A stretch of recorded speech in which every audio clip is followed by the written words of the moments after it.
New York City, Upper East Side. The 6-year-old twins of William Harrison had never spoken a single word. James and Thomas. Unanimous diagnosis from 12 specialists across 3 continents. Profound congenital deafness. They would never hear or speak. $2 million of fortune invested in therapies. Result: absolute silence like mute dolls. William Harrison, real estate mogul, the most powerful property developer in the country, had all the money in the world. But he couldn't buy the only thing he desired, to hear his children's voices. Until she arrived. Emily Watson, 28 years old, hired solely to clean the house.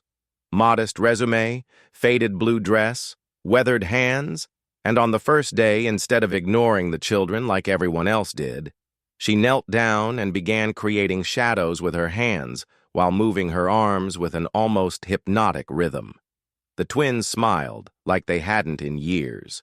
But after 3 weeks of absence, when an emergency forced him to return home earlier than planned, and he climbed the stairs toward the children's room, what he saw through the half-open door took his breath away.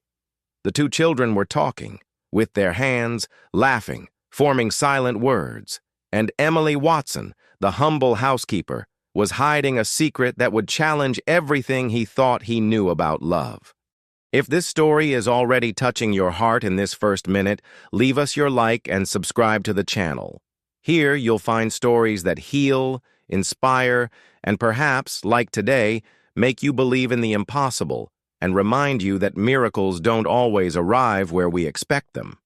William Harrison's mansion rose like a giant of glass and steel in the city's hills. Enormous windows let in light, but not joy. Marble floors reflected solitary footsteps. Immense rooms held echoes of a life that had lost its music. 6 years had passed since the accident. 6 years since Catherine, his wife, had departed on a rainy night that changed everything. The twins, James and Thomas, were barely 2 months old when they lost her. And with her, the sounds they would never know also departed, deaf from birth. The doctor's words still echoed in William's mind like bells from an empty church. The children, now 6 years old, wandered through the house like little ghosts. James, with his golden curls and coffee-colored eyes, sought refuge in corners. He drew lines in the air with his chubby little fingers, as if writing invisible letters to heaven. Thomas, identical, but with a small scar on his chin from when he learned to walk, pounded the walls, again and again.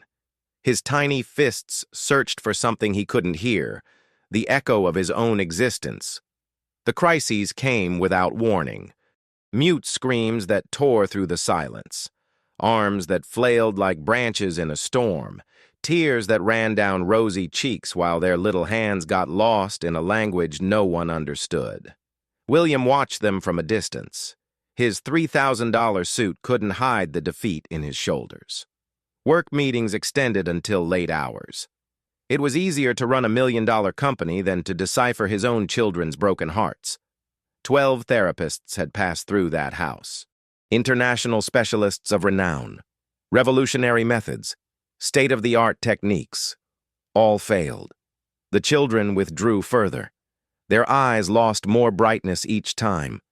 Mrs. Margaret, the housekeeper who had raised William himself, could no longer manage at 80 years old. Her knees creaked climbing the stairs. Her heart broke every time she saw the little ones eating in silence, looking out the window like caged birds. "They need someone young," she had said with a trembling voice. "Someone who has patience, who won't give up." Emily Watson arrived on a Tuesday in October. 28 years old, medium height, brown hair pulled back in a simple ponytail. She wore a faded blue dress and second-hand shoes. Her hazel eyes held stories she told no one. She had no university degrees. She didn't speak foreign languages. She didn't know modern pedagogical theories. She only had gentle hands and a gaze that didn't judge. The first days were of observation. Emily cleaned each room with precise movements. She swept, mopped, organized. But her eyes were always elsewhere, following two small figures that moved like shadows through the hallways. James hid behind curtains when she passed. Thomas ignored her completely, hitting the grand piano that no one had touched since Catherine died. The instrument groaned discordant notes under his small, closed fists. William barely noticed her. Another employee. A temporary solution until finding another specialized therapist. He greeted her with a dry gesture each morning before disappearing into his office. But Emily saw what others hadn't seen. She saw how James moved his lips when he looked at the garden flowers, as if he wanted to tell them secrets that only he knew. She saw how Thomas stood motionless before the windows when birds passed by. His eyes followed them with a concentration that took your breath away. She saw the way they communicated with each other, imperceptible gestures, glances that spoke, small touches of hands that were more eloquent than 1,000 words. And one night, while finishing cleaning the main living room, she saw them. It was almost 9 o'clock. The mansion slept in shadows. A small flashlight drew circles of light on the ceiling. James held it. Thomas moved his hands, creating shadows that danced on the walls. A rabbit, a bird, a tree swaying. They made no sound at all, but they danced. Their little bodies moved to the rhythm of music that only they felt. It was the first time in 6 years that Emily had seen pure happiness in that house. She stayed there, hidden behind the door, with the cleaning cloth pressed against her chest. A smile formed on her lips, a smile that held the key to everything that was to come. What had Emily seen in that silent dance that would change everything? What secret did that humble woman keep that not even William suspected? The next day, Emily arrived with something different in her work bag. It wasn't cleaning products. It was a small music box that had belonged to her grandmother. The spring was broken, but the porcelain ballerina still spun if you moved her carefully. While cleaning the children's room, she left it on the nightstand. James was the first to notice it. He approached with cautious steps, like a curious cat. His little fingers touched the delicate figure. Emily pretended not to see him. She continued folding clothes with slow movements. But when James touched the ballerina, she also began to move. Her arms rose gently. Her feet glided across the wooden floor. The child stood motionless. His eyes widened. For the first time in months, he had found something that awakened his interest. Thomas appeared in the doorway. He watched his brother, then Emily. His small fists, always closed in defense, relaxed. Emily continued her silent dance. There was no music, but her body created rhythm. Her hands told stories. A butterfly flying, a flower opening to the sun, a river running to the sea. Memories took her far from that room, 20 years ago. A small house in the suburbs, her younger brother David with those same lost eyes, the same silence that cut the soul. David had been born deaf too. Doctors had talked about cochlear implants, specialized therapies, impossible costs for a family that barely had enough to eat. Her mother cleaned houses 16 hours a day. Her father had disappeared when he learned of the diagnosis. But Emily had discovered something no specialist taught her. At 8 years old, while caring for 3-year-old David, she realized he responded to vibrations. The beating of her heart when she hugged him, footsteps on the wooden floor, air moving the curtains. They began to play. She stomped hard. He imitated. She clapped. He felt the vibration in his little hands. Little by little, they created their own language, one made of movement and light. David had died at 15, an illness that came quickly and took everything. But before departing, he had taught Emily the power of gestures without words, the music that lives in the body when the ear cannot hear it. James took a step toward her, then another. His little hands rose timidly, imitating the movements he saw. Emily smiled and exaggerated her gestures. He laughed, a clean laugh, like silver bells. Thomas approached too, more distrustful, but intrigued. Emily crouched to his height and touched his chest softly. The child felt his own heartbeat. His eyes lit up with understanding. From that day, each afternoon became a secret class. After finishing her cleaning duties, Emily returned to the children's room. She closed the curtains. She turned on a lamp that projected colored lights on the walls. She taught them to feel music with bare feet on the wooden floor. She showed them how vibrations traveled through their bodies when she hummed lullabies. She helped them create their own signs for things they loved. The sun was an open hand over the head. Birds were arms that flew. Daddy was a finger touching a tie. James was the most receptive. His movements became more fluid each day. He began imitating not only Emily's gestures, but her expressions. The way she wrinkled her nose when something amused her. The way she tilted her head when paying attention. Thomas took longer. His distrust had grown like armor after so many failed attempts. But one afternoon, while Emily told them the story of a brave prince using only her hands, he approached. He put his little head on her lap. For the first time since his mother died, he felt safe. The signs began to flow naturally. They weren't the formal signs that therapists had tried to teach them. They were theirs, unique, full of meaning that only the three of them understood. One day, while playing with shadow puppets, something extraordinary happened. James lifted his trembling little hands. He moved them carefully, forming a sign that Emily recognized instantly. It was clumsy, imperfect, but clear as water. "Mama!" Emily's eyes filled with tears. James had remembered the sign that Catherine had tried to teach him when he was a baby. He had kept it in some secret corner of his heart for 6 years. Thomas saw his brother's reaction. He looked at Emily, then at his own hands. With uncertain movements, he tried the same sign. Then he pointed at her. "Mama!" he repeated with increasingly determined gestures. "Mama!" Emily hugged them. All three cried in silence. It was the first word they had said in their lives, and they had chosen it for her. That night, after putting the children to bed, Emily stayed in the garden. The stars shone over the city. The wind moved the tree leaves, creating a symphony that only she could hear.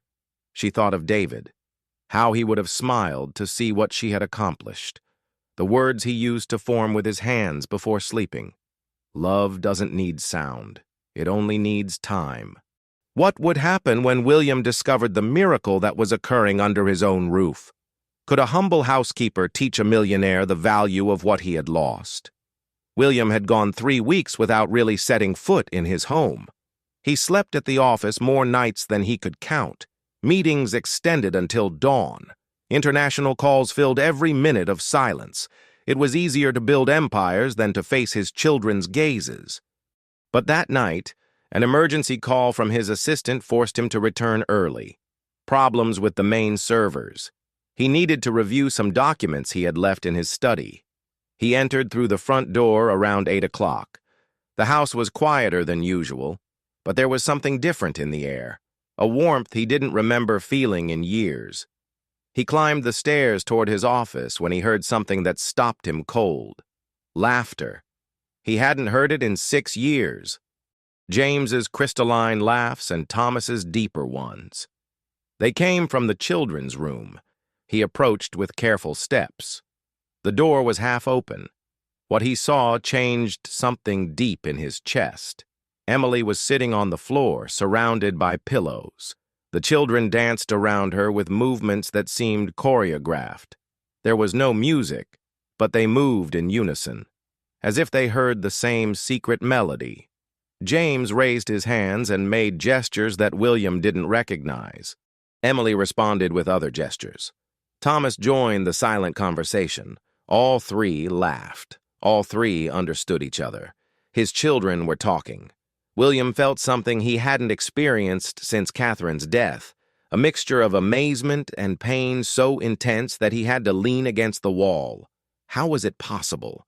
12 specialists had failed, thousands of dollars invested in therapies, years of frustration, and a housekeeper had achieved the impossible in less than a month. He returned to his office without making noise. He poured himself a whiskey with trembling hands. Then he turned on the security monitors he had installed throughout the house. What he saw in the recordings of the last few weeks took the air from his lungs. It was all there. Emily's improvised classes, the children's first clumsy attempts, the hugs, the tears of happiness, the moments of pure connection he had missed by hiding in his office. In one of the recordings, James ran to Emily after hurting his knee. She consoled him with gentle caresses, dried his tears, and told him a story with her hands. The child calmed down immediately. His trust in her was absolute. In another, Thomas built a tower of blocks. When it fell, instead of having a crisis like he used to, he looked for Emily's gaze. She taught him to breathe deeply, to count to 5 with his fingers, to try again. His children had found a mother, and he had been absent to see it. The rage came like a wave, rage at himself, at the destiny that had taken Catherine from him, at the lost years, at his own cowardice. The next day he waited for the children to go to the garden and confronted Emily in the kitchen. "We need to talk," he told her with a cold voice. "Now." Emily put down the cup she was drying. Her hands trembled slightly, but her gaze remained firm. "Have I done something wrong, Mr. Harrison? What are you doing with my children?" "I clean their room every day. I make sure that—" "Don't lie to me." William put his phone on the table. On the screen was one of the recordings. "I've seen everything. Who are you really? What do you want from us?" Emily closed her eyes. When she opened them, there were tears in them. "I had a brother," she whispered. "His name was David. He was deaf, like James and Thomas." She sat in one of the kitchen chairs. Her hands joined on her lap like those of a girl about to confess a misdeed. "He died when he was 15 years old. Meningitis that we couldn't treat in time. We were very poor. We had no health insurance." Her voice broke, but she continued. "Before dying, he made me promise something, that if I ever found other children like him, I would give them what he never could have, a chance to be happy, to feel understood." William sat across from her. His rage began to transform into something more complex. "Why didn't you tell me anything?" "Because you would never have listened to me. I'm just a housekeeper. I have no degrees, I have no studies, I only have love. And sometimes love is all it takes." Emily looked up. Her hazel eyes shone with a determination that William had never seen in anyone. "Your children are extraordinary, Mr. Harrison. Intelligent, sensitive, full of life. They just needed someone who spoke their language, who didn't try to change them, but to understand them." They stood up at the same time. Silence stretched between them like a bridge that neither knew whether to cross. Finally, William spoke. "Teach me." "Excuse me?" "Teach me what you're teaching them. I want—" He stopped, searching for the right words. "I want to be able to talk to my children." Emily smiled, a smile that illuminated the entire kitchen. "The first thing you have to learn," she told him, "is how to say, 'I love you.'" She took William's hands in hers. They were rough hands, worked, full of stories of sacrifice. But they were also the gentlest hands he had felt since Catherine died. With slow movements, she taught him to form the signs. The index and pinky fingers extended upward, the thumb outward, the rest of the fingers folded toward the palm. "Like this," she whispered. "This is how you say, 'I love you,' without words." William repeated the gesture. Clumsy at first, more fluid afterward. He felt something strange in his chest, as if he were learning to breathe again. Would William be able to recover the lost time? Could a millionaire accustomed to controlling everything learn the simplest language in the world, that of the heart? The following days were of slow transformation. William canceled meetings he had considered urgent. He arrived home before sunset. He stayed awake late practicing the signs that Emily taught him. His first attempts were disastrous. When he tried to say good morning to James, he actually said, "green fish." The child looked at him confused, then burst into laughter. It was the first laugh that James had given his father in years. Thomas was harder to win over. His distrust toward adults had taken deep root. When William approached, he hid behind Emily. His small dark eyes evaluated him as if he were a dangerous stranger. "Give him time," Emily advised one afternoon while preparing dinner. "He spent 6 years building a wall. It won't come down in a week." "What if it's too late?" asked William. His voice sounded more vulnerable than he had ever allowed himself. "What if he no longer recognizes me as his father?" Emily stopped cutting vegetables. She wiped her hands on her apron and approached him. "May I tell you a story?" They sat at the small kitchen table. It was the first real conversation they had beyond the sign lessons. "When David was 4 years old," Emily began, "he went through a very difficult time. He had gone to school for the first time and the other children made fun of him. He came home crying every day. He locked himself in his room and didn't want to talk to me." Her eyes got lost in the memory. "One night I found him awake, looking out the window. I asked him what was wrong, but he pretended not to see me. Then something occurred to me. I turned off the lights and lit a small flashlight." William listened with absolute attention. "I began making shadows on the wall. First a dog, then a rabbit. David became interested little by little. In the end, we were both creating stories with our hands. It was the first time in weeks that he smiled." Emily took William's hands in hers. "What I learned that night is that children don't need perfect words. They need presence. They need someone willing to enter their world, even if they feel lost at first." That night, William went up to the children's room with a flashlight in his hand. He found them asleep, but James woke up when he felt the light. "Daddy?" he asked with clumsy signs. William nodded. His heart beat so hard he feared it would wake Thomas. He sat on the floor next to the bed and turned on the flashlight. He began making the shadows that Emily had taught him. A bird flying from one wall to another. A butterfly dancing on the ceiling. James sat up, fascinated. After a few minutes, the child got down from bed. He sat next to his father and put his little hands on the light. He created the shadow of a heart beating on the wall. William looked at him without understanding. James smiled and touched his father's chest. Then he pointed at the shadow heart. "Your heart beats loud, Daddy," he was saying without words. "I can feel it." That was the first real conversation between father and son in 6 years. The following weeks brought small daily miracles. William learned that James loved colors and could spend hours organizing pencils by shades. He discovered that Thomas had a prodigious memory and remembered every detail of the stories that Emily told them with gestures. Emily became his interpreter and guide. She taught him that deaf children develop other senses with greater intensity, that they could feel the vibrations of a truck 3 blocks away, that they distinguished emotions in facial expressions with astonishing precision. "They read the world differently," she explained. "They see things we overlook. They feel things we ignore." One afternoon, while the 3 of them practiced a small choreography in the living room, William stopped mid-movement. Something had changed in his way of seeing his children. They were no longer the broken children who couldn't hear. They were James and Thomas, unique and incredible, with a special gift for perceiving life. "Are you okay, Mr. Harrison?" asked Emily. "William," he told her. "Just William." She smiled. It was the first time he had invited her to be less formal. "Are you okay, William?"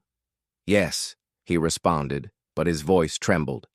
"It's just that, for the first time in years, I feel like I'm really getting to know my children." That night, after putting James and Thomas to bed, William and Emily stayed in the living room talking. He told her about Catherine, about how much she had loved being pregnant, about the names they had chosen together, about the plans they had for when the babies were born. She wanted to teach them music, he confessed. She had bought a small piano. She said that even if they were deaf, they could feel the vibrations. They could dance. "They still can," Emily assured him. "In fact, they already do." The next day, William did something he hadn't done in 6 years. He uncovered the grand piano that had been Catherine's. His fingers found the keys as if it were yesterday. He began playing a lullaby that Catherine used to hum during pregnancy. James and Thomas appeared in the living room, attracted by the vibrations. They approached the piano with curiosity. William continued playing, but now he looked at them instead of the keys. Emily joined the scene. She began moving to the rhythm of the music. The children imitated her. Then something magical happened. Thomas approached his father. He put his small hands over his piano. It was the first time they had touched voluntarily since he was a baby.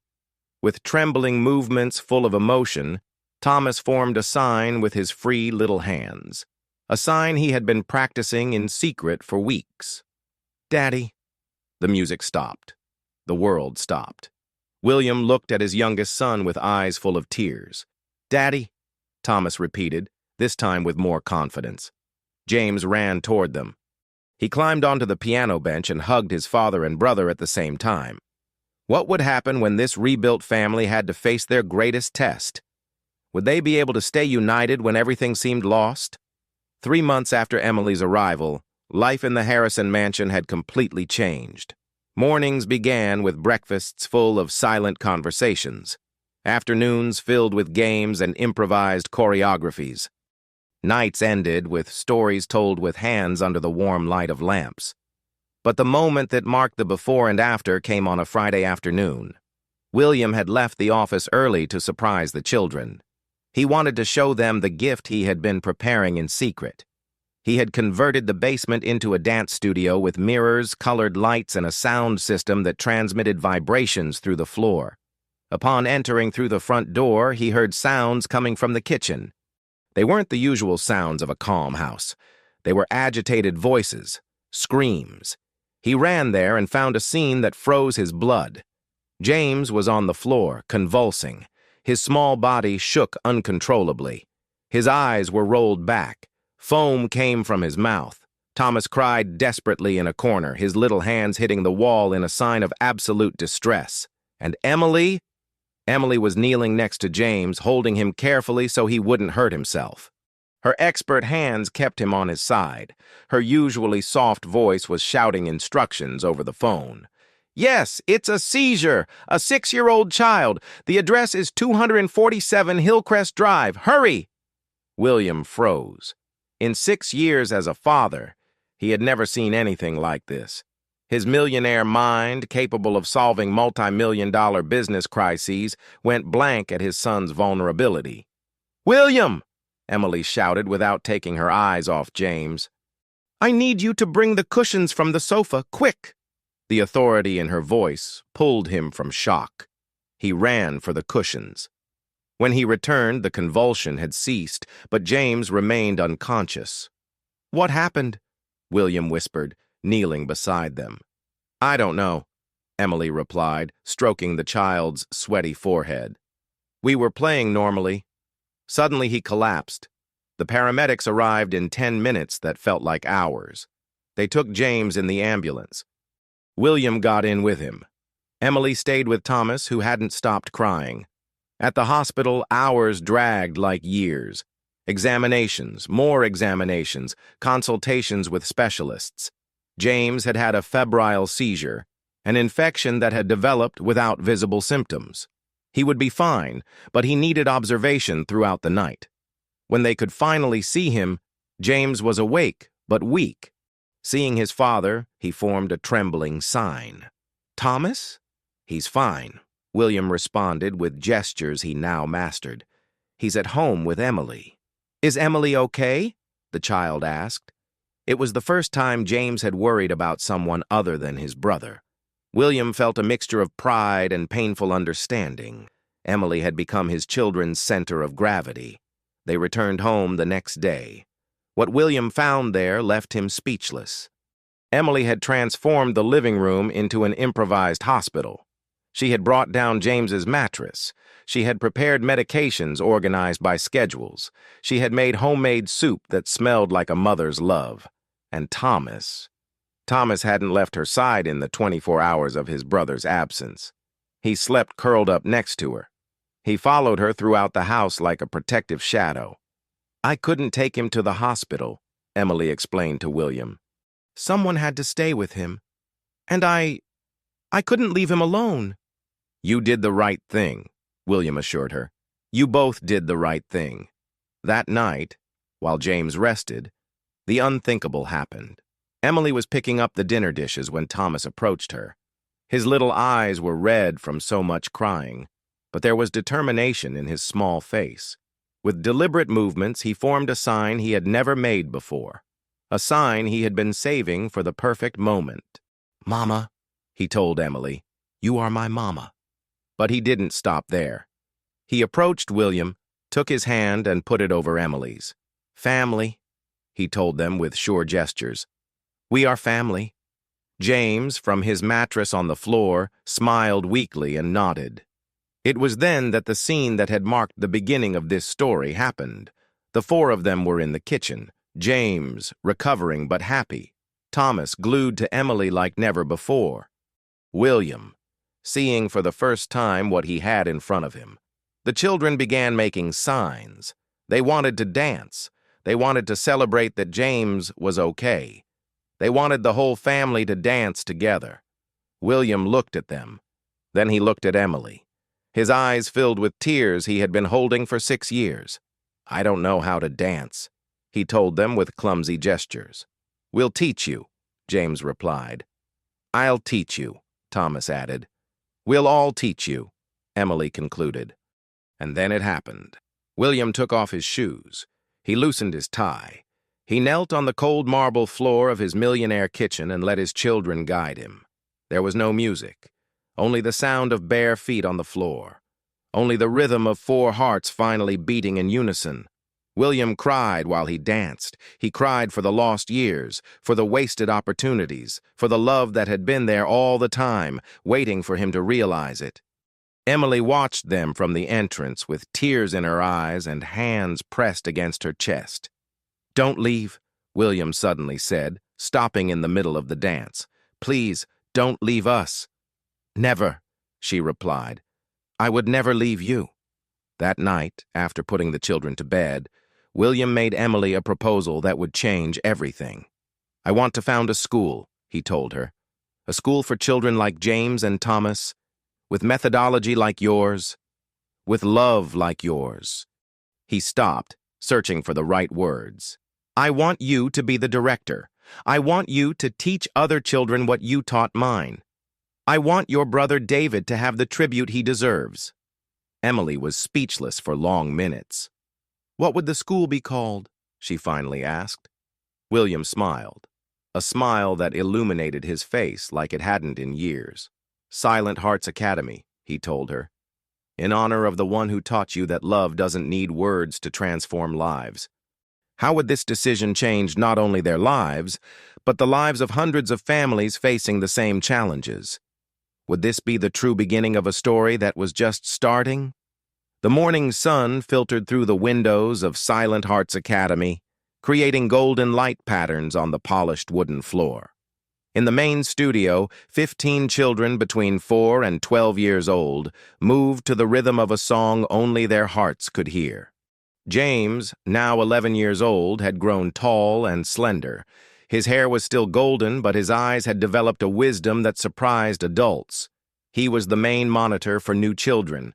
With infinite patience, he taught them basic signs, but above all, he taught them not to be afraid. Thomas, identical to his brother but with that chin scar that distinguished them, had become the natural protector of the youngest ones. When a scared child arrived at the academy, Thomas was the first to approach. He would take their hand and show them they were safe. That morning, there was a new student.